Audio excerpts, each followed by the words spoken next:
I'm trying to think of a reference that's funny and not disturbing. So I'm gonna have my delusions of grandeur and do that. And currently I still have the Hennessy wing on, which does nothing except work as a picnic table and look 90s cool. I'm leaving it on because I'm lazy and it looks 90s cool. Here we go, oh yeah. I mean, you can just look at it and go, dang, this is next level. Look at the core on this thing. Yes, stickers, good for another 50 horsepower. So take that heat, we're going to the track.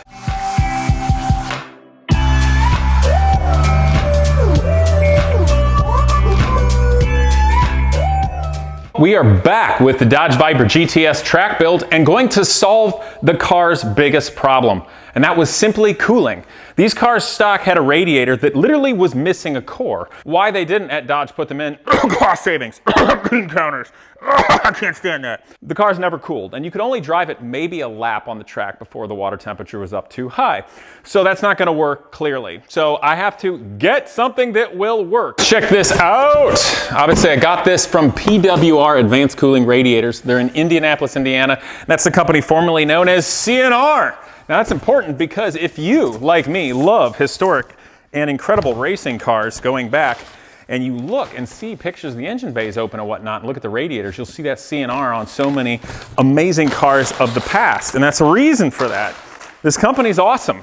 In fact, they're basically just the technology and information, engineering and science and data and everything they've compiled over decades of racing far outweighs everything I've ever known about cooling. Which I have to bring up.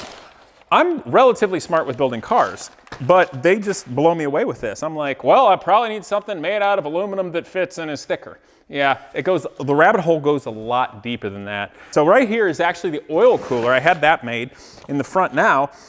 The beauty about this company and working with them is you go back and forth. It's great customer service, which matters a lot. Because you've got to get all the details right. So they send you all the engineering drawings and you connect with them and work with them, and they're very nice. So even somebody like me that doesn't know every detail of engineering, of basically advanced nature of this cooling and such, you know, we can talk and separate, you know, kind of translate my practical knowledge of racing into what we need to know to build the right coolers for my situation and something that's going to work well in the future, be reliable, strong, under any conditions. Now, let's check this out, guys. This is, in fact, the oil cooler. Now, it's configured largely the same as the stock one, which is nice. I, in fact, sent them the stock one so they could have the exact dimensions. Because what I'd like to do is mount it in the same location, obviously, as the stock one. That saves me a lot of time and effort. Now, they package this very nicely at using the painter's tape to put cardboard carefully over the cores. It's very, very important. You don't want to beat up your cores, although they're made in such a way that if they get hit by rocks and things like that, they're going to last pretty well. But this is just gorgeous, and I want to show you guys this here. Now, one thing you'll notice is the stock configuration had this mounting tab at the top. That's how Dodge did it with the Viper, and I'm going to be able to bolt this on exactly where the original one went. But this is going to be far, far more efficient with regard to the cores and the nature of how they create the tanks and everything flows through it. It's a lot more efficient than the original one. Now, one difference that some of the Viper people will notice, I've got a male AN fitting right here, and obviously they cover these things when it comes to the factory, so nothing gets into what your oil system will be. Now, on the original one, the AN fitting, there were two on one side and it had a hard tube that came the whole way over. So we collaborated on that and talked about it and decided to just make the radiator simple and stronger, have an AN line on both sides, and then I can just make some new flexible AN lines with the AN fitting and run those lines where I need to and keep it out of the airflow. And another neat little detail, I'm just gonna walk up and show you guys, they did something else. They laser engraved my name and logo right here. I think that's just a cool little detail. You know, maybe you won't get to see it unless you look really carefully from the front or the back of the car, but it's something I see and I really appreciate it. And if you look carefully here, just obviously the weld and the craftsmanship is second to none. You know, there's no burrs or anything nasty on here. I wouldn't be able to run my finger along like that without cutting it if they didn't put some really great attention to detail. And so I'm just fantastically happy with the quality of this, and obviously it's pressure tested and whatnot, so I have full confidence that I can simply bolt this onto my car and ready to go. So this is going to take care of the oil cooling, obviously, for my Viper. Now, I am going to have to make new AN line or lines for it, which is fine because the old ones are the original ones from the car in the 90s. And honestly, with some of the new ones you can buy, you can have smoother mandrel type bends versus sometimes a cheap or stupid AN line might bend harshly at 90 degrees and whatnot, and that hurts flow and you don't want that. So we're gonna get that on there. I'm pretty excited. Maybe today we'll bolt it on, but for right now I want to assess exactly what we've got. Probably shouldn't have crumpled that up. So let's do that. Let's assess what we got. I'm gonna set this carefully over to the side. Yes, stickers! It's 50 horsepower if you get it from PWR. It's only 5 horsepower if you get a Jag sticker. Sorry, Jags. Okay. Oh, nice. Got some good decals here. That's cool. Oh, the moment of truth. Wait, I'm gonna hold this up so you can see the logo and branding. Yeah! The radiator's got a little weight to it. It's quite lightweight, but it's got the fans and everything on it. So it does need to be packed to be able to survive transportation. Okay, I'm gonna pick it up by the bosses on the bottom. Get off, box, get off. Go away, go away. Here we go, oh yeah. Look at this, baby. I gotta be honest, you guys, wow. Well, that's neat. Okay, I can tell you that you are not going to get something of this high a quality right off the shelf, generally speaking, at your aftermarket place. I mean, maybe kinda, but this is really as good as it gets. When I say that I believe that PWR makes the best radiators and cooling systems on the planet, yeah, I actually mean that. They've been doing everything in racing since forever, and back when actually the Genius Garage IndyCar that's over there had them make the radiators for that when we had to change it and cool more when it was a gasoline V8 instead of a methanol V8 and needed more cooling. Let's just take a look. We'll look at the core in a minute. I got to take that off. These are brushless fans, which are just going to be, looks like they got a super efficient blade design. But the thing I like about it is you got 2 of them, and you are just maximizing the open area for it.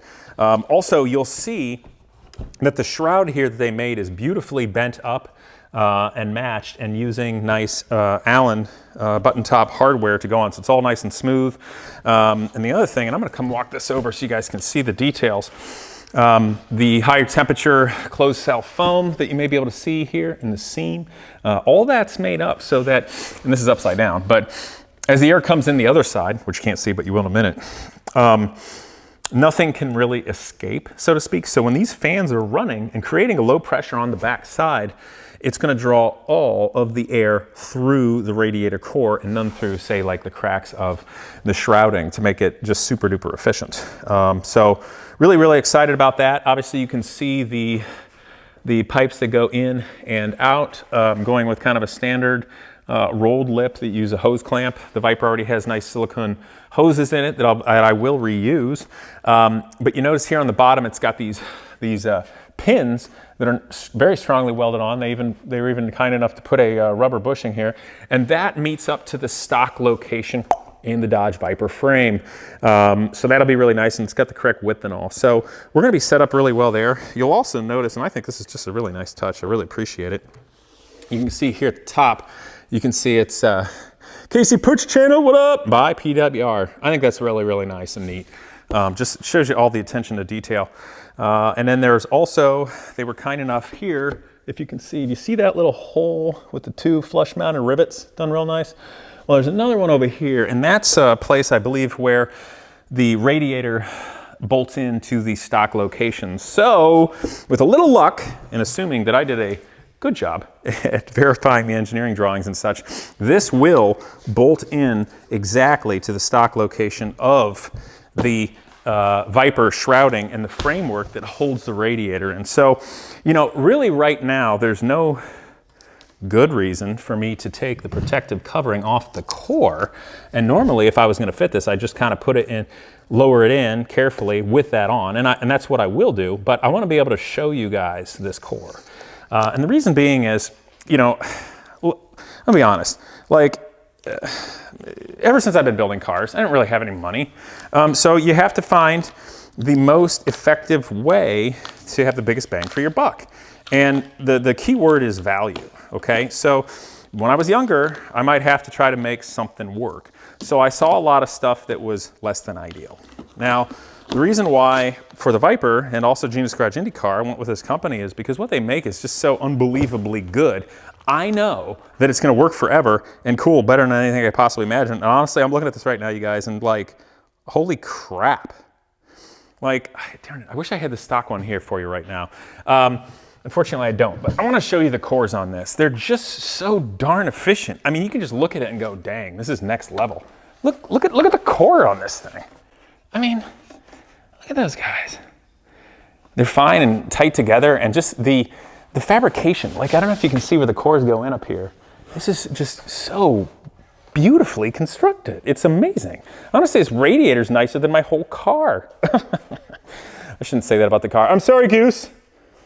He knows it's true. He's a dirtball. Anyway, yeah, this is gorgeous. I am so excited, you guys. I mean, obviously the core thickness matters, but that's not the only thing that matters. A lot of people think you just need a thicker radiator. Well, no, there's a lot more science to it.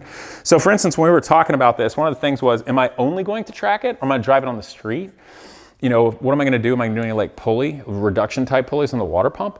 Am I gonna do electric water pump? You know, what exactly am I going to be doing? Because the nature of the way the cores are and how they flow, I don't want to speak wrong, but there's a certain amount of turbulence of the flow that works and the speed of which the coolant goes through that's important to have the most efficient cooling. So if you're racing it and you're talking faster flow, you may create your radiator use a different core than you would specifically for the street or if it's crossover. So we had to give consideration to that. But just in looking at this, I'm so happy. I know this is going to more than cool my largely stock engine, and I'm certain that if I go to power adders in the future, it's going to work well for that also. So man, this is just gonna be awesome. And it's also pretty neat that the fan shroud is built in like this. So I gotta be real careful. Wait, I can't bring myself to do that. Let me put the guard back on, you guys. Oh gosh, I'm knocking things off. Okay, let me put this back on. This is like the nicest radiator I've ever had. All right, here we go. In you go. Yes, genius. Okay, what I'm gonna do, guys, I'm gonna flip this over and I'm gonna run over and get the fan shroud from the stock radiator. And I just want to compare that with you guys so you can get an idea of quality. Obviously, the one I'm going to show you is stock from the car, from the factory. Was for a car that was largely being driven on the street, but was a performance car. So we're just going to take a peek at the difference. Look at this thing. This was the original. And you can get an idea of size. It's one big fan that just barely takes the whole thing. It's, well, that's fascinating.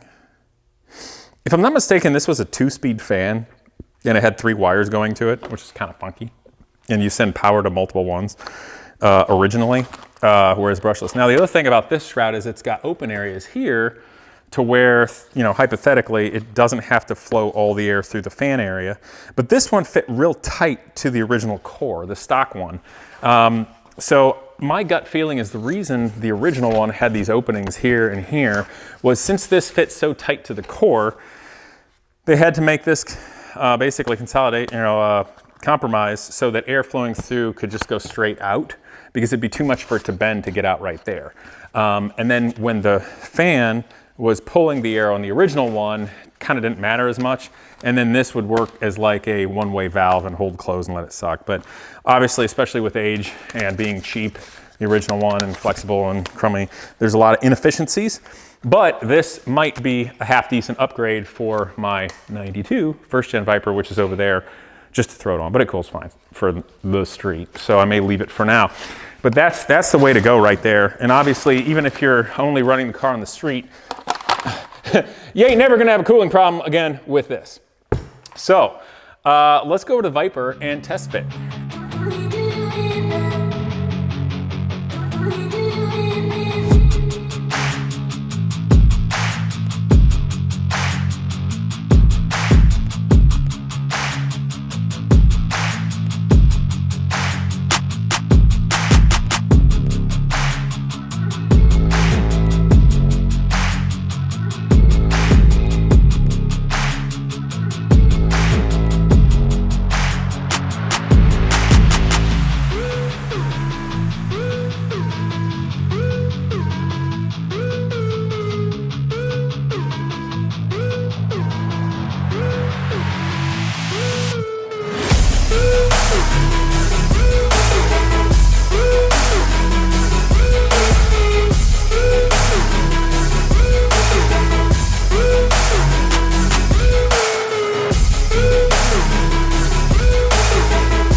Okay guys, the radiator is in place almost. I want to show you something. It's so close to being perfect. Now you'll notice that, let's see here, let me do a good job. Okay, so here's the radiator obviously. Now this has got to slide up underneath this shroud. This is the stock composite type shroud, and we've got almost nothing to clear. It needs just a tiny bit right here to fit down in there. Now the reason I think it's not fitting at the moment is those rubber grommets that are on it that are just a little bit thicker, and I'm going to remove those and have to slide it back down in there. So I'm going to show you now down below what we got going on exactly. But I'm just so excited about the fitment. You can see the radiator there, obviously the prettiest thing on the car right now. Of course, the radiator doesn't have 100,000 miles on it. So there it is. But those grommets, I don't know if you can see, but like right here where I'm poking my finger, they're holding it up just a little bit to get down in there. And I don't want to force it. I might be able to gently persuade that top to go in. So I think I might just do that right now before I let you guys go. But I was just looking at something else and some of the things I can do to help the airflow with it. Now, what you'll notice is here's the opening of the Dodge Viper. And as we kind of peer inside there, you can see the cardboard currently protecting the cores of the radiator, and the oil cooler will go here. Now, I would like to have working air conditioning on this car, which it does not currently have, but I'm told by Viper guys that if I just replace all the seals on all the lines, it'll work again. So I'm gonna have my delusions of grandeur and do that and hope it works. And if it doesn't work, I'll just take it out and just, you know, roast like I normally do in terms of the human, because, but I feel like no. So the air conditioning doesn't work on this. But anyway, I think I can make it work. But, so if you look at the opening here, stock opening, see this kind of some warpage here? Like right here, the opening, see that? If I make some clips and hold this together at the kind of back side, that will actually help open up the front and create a little bit more pressure on the front side of the radiator, getting air to go through it without hurting how the car looks. So I think I'm gonna do something with that where it's flexing and warping a little bit. Also, this could gently be pushed down, and all those little bits help, okay? The other thing is there's like plastic down in here. So the other possibility is putting a splitter on this car down low. Now with this particular bumper, the splitter would be below and there would be a gap, okay? Which always would look stupid because this is not the Le Mans nose like the race nose. The race nose would come down and have a splitter, but it had openings here, presumably for extra cooling. But what I can potentially do on this car, I could even leave these canards, but I want to do everything sort of with a unified design. If I open up this area right here, kind of underneath this lip, where there can be pressure, if I put a splitter here, all that air pressure here, instead of just going underneath the car, will create even more pressure going to the radiator. So that's another possibility if I need it. Perhaps just to start with, what I'm going to do is just kind of pull these back together there, get everything installed nicely, and just get out to the track and see how I'm doing. If I've got ample cooling, then there's no need to go to those lengths. The other thing you'll notice is currently I still have the Hennessy wing on, which does nothing except work as a picnic table and look 90s cool. I'm leaving it on because I'm lazy and it looks 90s cool, but also there's holes there, so if I take it off and put a bigger wing. So at a later time when I want to worry about airflow, and considering the airflow at the front of the car, that's when I can either get a different nose or modify this one, build a carbon fiber splitter, and so that I can worry about how the air creates pressure and goes into the radiators, but also how it flows through and tumbles around the engine and then comes out, keeping air from the underside of the car relating to high-speed lift, as well as actually utilizing the vents on the hood the way they should be to alleviate pressure hitting the front tires, which it can't do right now because there's wheel wells and maybe holes here. So at a later time, we'll worry about airflow in the car, but right now, real quick before we go, let me see if I can jimmy that thing in with a little gentle persuasion, and then let's put the decals on the car. That's always kind of fun, isn't it? 50 horsepower for PWR.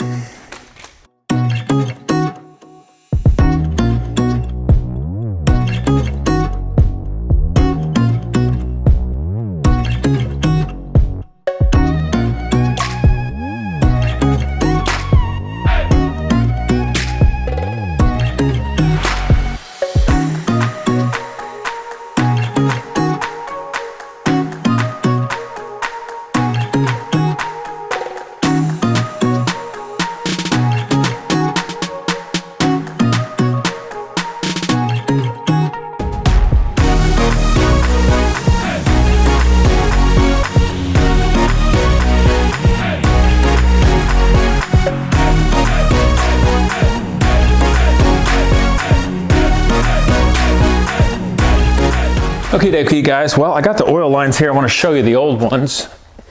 And I'm going to have to order some fittings for it. I'm going to set that down really carefully. Yes, on the rubber curb protector. Yes, brilliantly. Anyway, here's the old AN lines that were stock on the car. They're actually really nice.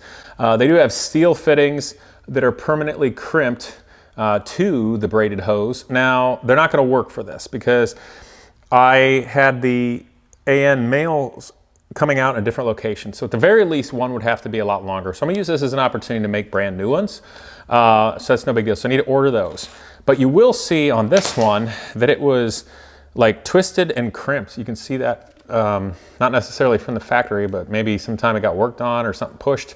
So that may have been hurting flow a little bit. So that's something that I had to check on. But anyway, there's the oil cooler. Now I thought before we go, I have the fun of putting on my 50 horsepower worth of sticker. Yes. You gotta like red, white, and blue. I can't go wrong with that. That looks nice. Anyway, I'm really excited about this, guys. With regard to the radiator, obviously I still have to get the fittings for this. It doesn't relate to PWR, but I do want to get all the seals for the air conditioning system in this and clean that up and get it all ready before I put it on for the final time. And then the radiator, I am going to have to trim just a little bit of the composite shroud of the Viper away to be able to get it to slip in, because since it has to lean back at an angle, it'll fit in perfectly when it's there, but the problem is with an angle, it hits trying to get to that perfect place. So I need to just trim a little area. I don't equate that to any issue with the work I did at the engineering with PWR guys. They did a flawless job, but I don't feel like taking apart the whole car to do it. So I'm going to modify the car so it's easier to put the radiator in and out. And obviously I'm going to have to look mindfully at putting a little vibration dampening down at the bottom so the radiator's weight is sitting on that and not metal to metal, which over time could work into the softer aluminum. But I'm excited about that. So the part 2 of the cooling system we'll get the whole system on there. Now, obviously you'll have to wait until other things are done with the car before we actually get to see the cooling on the track. But so far I'm just really excited. I'm absolutely confident it's gonna work. And the next video will relate to brakes. So big thanks to PWR, obviously. They're in Indianapolis. So look them up. It's a company previously known as CNR. You'll see it right there. But they can literally make anything you need for any race car or street car. And now they have the design files for the 2nd gen Dodge Viper. Yeah, I don't believe it's possible I could have gotten a better cooling system for this. So take that, heat. We're going to the track. See you guys there. Look up PWR below.